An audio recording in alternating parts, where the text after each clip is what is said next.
नमस्कार दोस्तों, आप सभी का स्वागत है मेरे यूट्यूब चैनल पर। आज हम इस वीडियो में DTPSB के एग्ज़ाम में पूछे गए प्रीवियस ईयर क्वेश्चन पेपर को देखेंगे, जो कि असिस्टेंट टीचर प्राइमरी का है, जिसका एग्ज़ाम 23/3/2022 को हुआ था। थर्ड शिफ्ट का पेपर है और इसमें पूछे गए जनरल अवेयरनेस के क्वेश्चन को हम देखेंगे। तो चलिए स्टार्ट करते हैं। पहला क्वेश्चन हमारा, भारतीय संविधान में प्रावधान स्रोत का कौन सा युग्म सही है? संविधान में संशोधन दक्षिण अफ्रीका के संविधान से लिया गया, तो बात तो सही है। तो कथन फर्स्ट जो हमारा है ये सही है। राष्ट्रपति के आपातकालीन शक्तियाँ जर्मनी के संविधान से ली गई है, तो ये भी सही है। तो इसमें फर्स्ट और सेकंड दोनों कथन हमारा सही है। इससे आप इसमें और भी क्वेश्चन आपसे बनते हैं, जैसे यूएसए के संविधान से क्या लिया गया है? तो यूएसए से क्या लिया गया है? मौलिक अधिकार। जो मौलिक अधिकार है कहाँ से लिया गया है? यूएस से। फिर उसके बाद मौलिक अधिकार, न्यायिक पुनरावलोकन, न्यायिक पुनरावलोकन,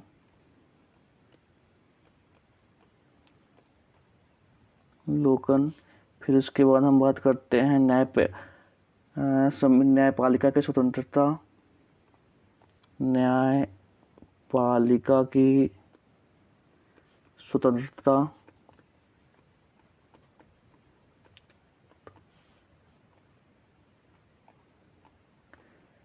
संविधान की सर्वोच्चता, संविधान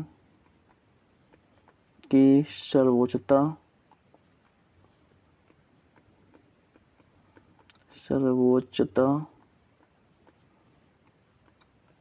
राष्ट्रपति पर महाभियोग,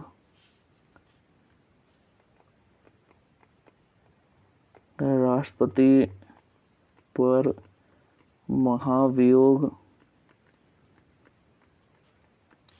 उच्चतम तथा उच्च न्यायालय के न्यायाधीशों की हटाने की प्रवृत्ति, जितने भी हैं सभी कहाँ से लिए गए हैं? यूएसए के संविधान से लिया गया है। अगला क्वेश्चन, अगला और देखते हैं हम। ब्रिटेन से क्या लिया गया? तो ब्रिटेन से तो संसदात्मक शासन प्रणाली, संसदात्मक शासन प्रणाली, शासन प्रणाली और एकल नागरिकता, एकल नागरिकता। वही अगर आपसे पूछ ले कि आयरलैंड से क्या क्या लिया गया, तो आयरलैंड से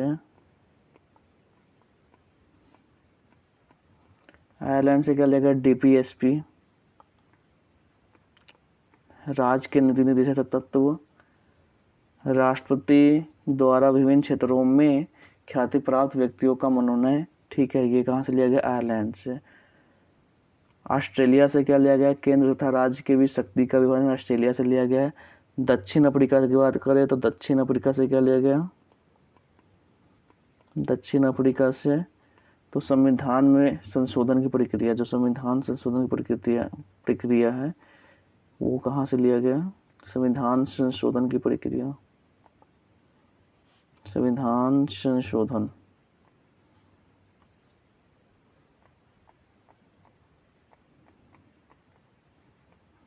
प्रक्रिया है दक्षिण अफ्रीका से लिया गया। उसके बाद रूस से हम देखें तो रूस से क्या लिया गया? रूस से मौलिक कर्तव्य, मौलिक कर्तव्य, ये रूस से लिया गया। तो यहाँ पे आपको जितने भी हैं इसको याद रखना है आपको कि यूएसए के संविधान से क्या लिया गया? मौलिक अधिकार, न्यायिक पुनरावलोकन, न्यायपालिका की स्वतंत्रता, संविधान की सर्वोच्चता, राष्ट्रपति पर महाभियोग, उपराष्ट्रपति, उच्चतम न्यायालय तथा उच्च न्यायालय के न्यायाधीशों को हटाने की जो प्रवृत्ति है, ये भी हमारे यूएसए के संविधान से लिया गया है। ब्रिटेन की बात करें तो ब्रिटेन से संसदात्मक शासन प्रणाली, एकल नागरिकता लिया गया है। आयरलैंड की बात करें तो आयरलैंड से DPSP और राष्ट्रपति द्वारा विभिन्न क्षेत्रों में ख्याति प्राप्त व्यक्तियों का मनोनयन। ऑस्ट्रेलिया की बात करें तो केंद्र तथा राज्य के बीच शक्ति का विभाजन, दक्षिण अफ्रीका संविधान संशोधन की प्रक्रिया और रूस से मौलिक कर्तव्य लिया गया है। अगला क्वेश्चन देखते हैं। क्वेश्चन नंबर 2 है, गोलकोंडा किला भारत के किस राज्य में है? तो गोलकोंडा जो किला है वो तेलंगाना में है। तेलंगाना में इसका निर्माण किसने करवाया था? तो किस वंश के द्वारा इसका निर्माण करवाया गया था? काकतीय वंश।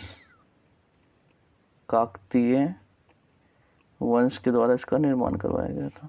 अगला क्वेश्चन देखते हैं। किस संगठन ने प्राकृतिक तेल का उपयोग करके पानी को कीटाणु रहित करने के लिए एक नई तकनीक स्वास्तिक शुरू की है? तो ये उस समय करंट अफेयर्स है, CSIR NCL, ठीक है। Option number B right answer है। अगला क्वेश्चन देखते हैं। निम्नलिखित में से किस व्यक्ति को चिकित्सा के लिए नोबेल, इसको छोड़ देते हैं, ये 2020 का है करंट अफेयर्स। अगला क्वेश्चन देखते हैं। क्वेश्चन नंबर 5 है, निम्नलिखित में कौन सा कथन सही नहीं है? आउटसोर्सिंग वैश्वीकरण के महत्वपूर्ण परिणामों में से एक है। देखो, आउटसोर्सिंग तो अलग ही चीज़ है। आउटसोर्सिंग मतलब क्या होता है? कंपनी के बाहर एक पार्टी को काम पर रखने का जो व्यवसायिक मतलब करवाने का जो अभ्यास होता है, उसी को हम बोलते हैं आउटसोर्सिंग। जबकि वैश्वीकरण एक अलग ही प्रक्रिया है। वैश्वीकरण क्या है? इसमें अवधारणाओं, विचारों, उत्पादों और सेवाओं को एक देश से हम दूसरे देश के साथ साझा करते हैं, उसे वैश्वीकरण कहते हैं। तो इसमें तो आउटसोर्सिंग वैश्वीकरण के महत्वपूर्ण परिणामों में से एक है, तो नहीं, गलत हो जाएगा।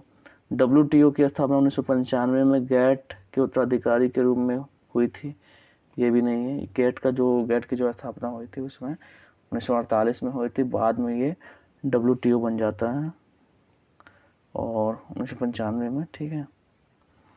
अगर आपसे पूछ ले कि WTO का मुख्यालय कहाँ है, तो जिनेवा स्विट्जरलैंड में है।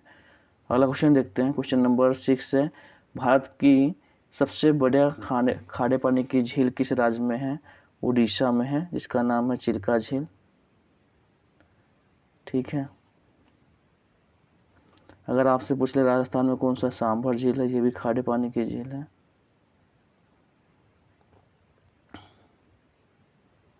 अगला क्वेश्चन देखते हैं। निम्नलिखित में मीठे पानी की झील पूछ ले तो मीठे पानी की झील कौन सी झील है? वुल्लर झील है, जो कि जम्मू कश्मीर में है। अगला क्वेश्चन देखते हैं। निम्नलिखित में कौन टोक्यो ओलंपिक 2020, ये भी हमारा 2020 का है, तो उसको छोड़ देते हैं करंट अफेयर्स। यदि चंद्रमा पर किसी वस्तु का भार 60 N है तो पृथ्वी की सतह पर उस वस्तु का भार कितना होगा? चंद्रमा की सतह पर कितना है? 60 न्यूटन है। तो आपको पता है कि जो वस्तु अगर पृथ्वी पर जितने kg का है, वो चंद्रमा पर जाके उसका 1/6 गुना हो जाता है, मतलब चंद्रमा पर ज़्यादा हो जाता है, ठीक है, 6 गुना हो जाता है। तो अगर हम पृथ्वी पर हम उसका वेट निकालेंगे तो कितना होगा?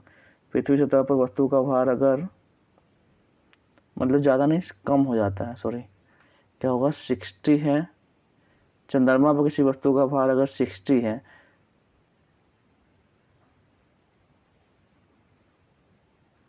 तो पृथ्वी की सतह पर उस वस्तु का भार कितना होगा? तो जैसे मान लेते हैं कि चंद्रमा पर 60 है, तो पृथ्वी पर क्या होगा? पृथ्वी पर 6 गुना हो जाएगा उसका, ठीक है। तो 60 × 6 360 हो जाएगा इसका राइट आंसर। कितना होगा? 360 N।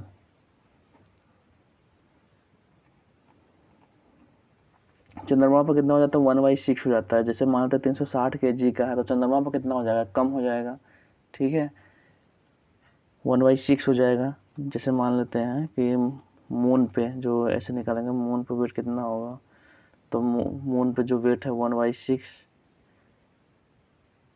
तो मून पे यहाँ पे 60 है, तो यहाँ पे कितना हो जाएगा? 1/6 है, तो इसे आगे मल्टीप्लाई हो जाएगा, तो ये आपका ऐसे ही है 160 N,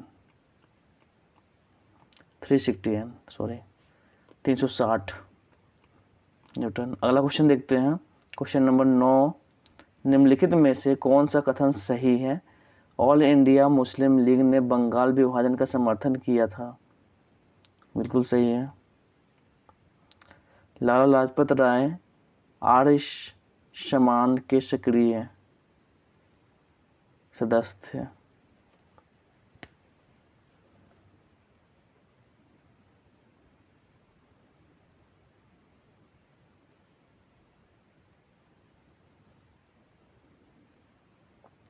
हालांकि नहीं, यहाँ पे समाज होगा, इसलिए तब होगा यहाँ पे ऑप्शन नंबर ए और बी, फर्स्ट और सेकंड दोनों सही है हमारा।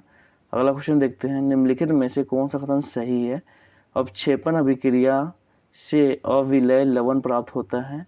ऑक्सीजन का योग हाइड्रोजन का ह्रास ऑक्सीजन कहलाता है। देखो, अवक्षेपण अभिक्रिया से अविलय लवण प्राप्त होता है, तो ये तो हमारा सही है। ऑक्सीजन का योग या हाइड्रोजन का ह्रास ऑक्सीजन कहलाता है, तो ये भी सही है। ऑप्शन नंबर फर्स्ट और second, option number B right answer है। कथन फर्स्ट और सेकेंड दोनों सही है हमारा। टीपू सुल्तान किस वर्ष मैसूर का शासक बना? टीपू सुल्तान किस वर्ष मैसूर के शासक बने थे? 1782 में बने थे ये। टीपू सुल्तान से क्वेश्चन जो बनता है कि टीपू सुल्तान का पिता कौन थे, तो टीपू सुल्तान के जो पिता थे कौन थे? हैदर अली। और इससे जो आपसे प्रश्न बनता है, इसमें प्रथम आंग्ल मैसूर युद्ध जो आपसे पूछा जाता है कि प्रथम आंग्ल मैसूर युद्ध कब हुआ था? मैसूर युद्ध कब हुआ था? 1767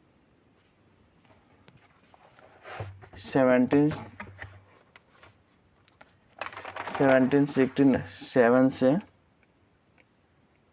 69 तक हुआ था। और जो ये युद्ध हुआ था, इस युद्ध की जो समाप्ति हुई थी मद्रास के संधि के द्वारा समाप्त हुई थी। मद्रास की संधि।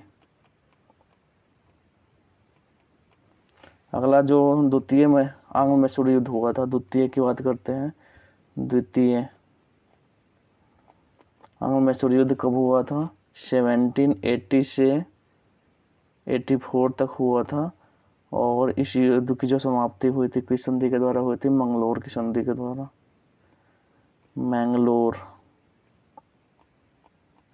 मैंगलोर की संधि।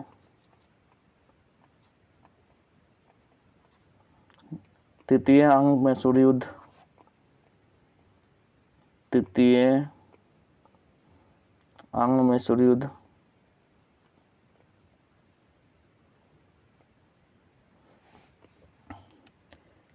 1790 से 92 श्रीरंगपट्टनम की संधि के द्वारा यह समाप्त हुआ। श्रीरंगपट्टनम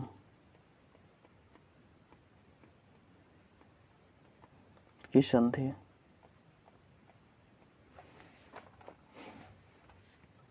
फिर उसके बाद जो चतुर्थ हुआ था, चतुर्थ आंग्ल मैसूर युद्ध 1799 में। इसमें क्या हुआ था? टीपू सुल्तान की मृत्यु हो जाती है। टीपू सुल्तान की मृत्यु।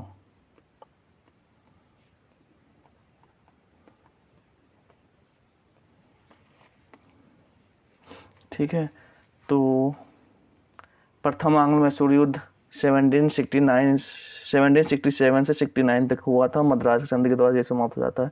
द्वितीय आंग्ल मैसूर युद्ध की बात करें तो 1780 से 1784 तक चलता है।